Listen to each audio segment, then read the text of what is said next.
चला तर आज आपण छान असे फ्रेश दही घेतलेलं आहे मी इथे. दह्याची आपण कढी बनवूया. छान घट्टसर असं दही आहे फ्रेश. जास्त आंबट दही आपल्याला घ्यायचं नाही, साधारण आंबट दही घ्यायचं आहे. दह्याला छान मी असं फिरवून घेत आहे. पातळ दही करून घ्यायचं आहे आपल्याला असं फिरवून. तुम्ही मिक्सरने सुद्धा हे दही फिरवून घेऊ शकता किंवा असं फिरकीने सुद्धा घेऊ शकता. छान असं आपलं दही बघू शकता पातळ झालेलं आहे. आता यामध्ये आपल्याला बेसन घालायचं आहे. जास्त आंबट असेल तर दही जास्त बेसन लागेल. मी इथे 2 चम्मच बेसन घातलेलं आहे. बेसन घालून परत आपल्याला अशा प्रकारे फिरवून घ्यायचं आहे. गाठी वगैरे बिलकुल होऊ द्यायच्या नाही. अशा प्रकारे आपण गाठी फोडून घ्यायचे त्याच्या. असं फिरून घेऊ.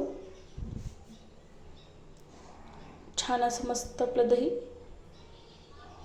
मेल्ट झालेलं आहे हे. आता यामध्ये आपल्याला जेवढी कढी बनवायची तेवढं पाणी घालायचं आहे यामध्ये. परत आपण असं फिरवून घ्यायचं आहे आपल्याला. खूप मस्त ही कढी होते दह्याची. अशा पद्धतीने तुम्ही एक वेळेस नक्की बनवून बघा. तुम्ही पोळीसोबत किंवा खिचडीसोबत अशा पद्धतीने कढी बनवू शकता. खूप मस्त अशी ही खिचडीसोबत कढी लागते. अशा पद्धतीने तुम्ही एक वेळेस नक्की बनवून बघा. चला तर आता आपण फोडणी देऊया कढीला. मी इथे गंज ठेवला आहे. गंजामध्ये आता तेल घालायचं आहे आपल्याला. 1 चम्मच तेल घातलेलं आहे मी.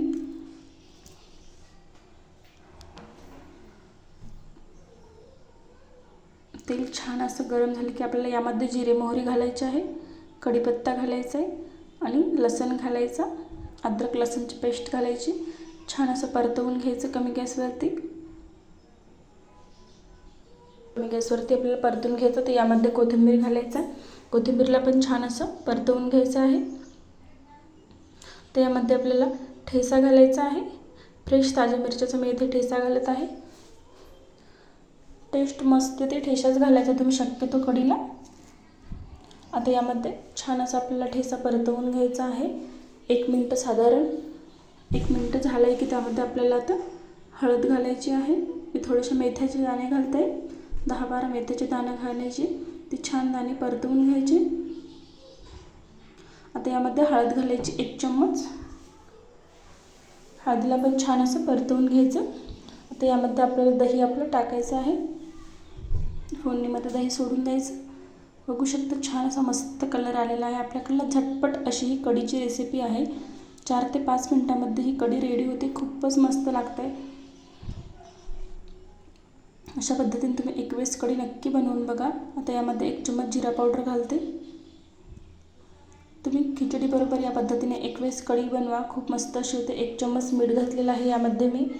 छान असं आता आपल्याला एक उकळी येऊ द्यायची आहे. कमी गॅसवरती कढी आपल्याला शिजू द्यायची आहे. कलर बघू शकता कढीचा किती मस्त असा आलेला आहे. आजची रेसिपी आवडली असेल तर एक लाईक करा, शेअर करा, चॅनलला सबस्क्राईब करा. अशाच नवीन नवीन रेसिपी तुम्हाला बघायला मिळतील. मस्त छान अशी आपल्याला असं फिरवून घ्यायचं आहे आपल्याला. साधारण अर्धा ते 1 मिनिट घट्टसर अशी कढी होते छान. जास्त पातळ कढी आपल्याला बनवायची नाही. एवढे ठीक आहे. आता अशी पातळ वाटत आहे आपल्याला, पण साधारण आता शिजू दिल्यानंतर 1 ते 2 उकळी आल्यानंतर मस्त अशी घट्टसर आपली ही कढी रेडी होते. मस्त छान उकळी आलेली आहे. कलरसुद्धा तुम्ही बघू शकता कढीचा किती मस्त अशी आपली कढी झालेली आहे. अशीसुद्धा प्यायलासुद्धा कढी खूप मस्त अशी लागते. चला तर रेसिपी आजची आवडली असेल तर एक लाईक करा. बघू शकता मस्त अशी घट्टसर झालेली आहे. एकदम परफेक्ट अशी ही कढी आपली रेडी झालेली आहे. चला तर पुन्हा भेटू पुढच्या रेसिपीमध्ये. अशाच तुम्हाला साध्या सोप्या रेसिपी बघायला मिळतील.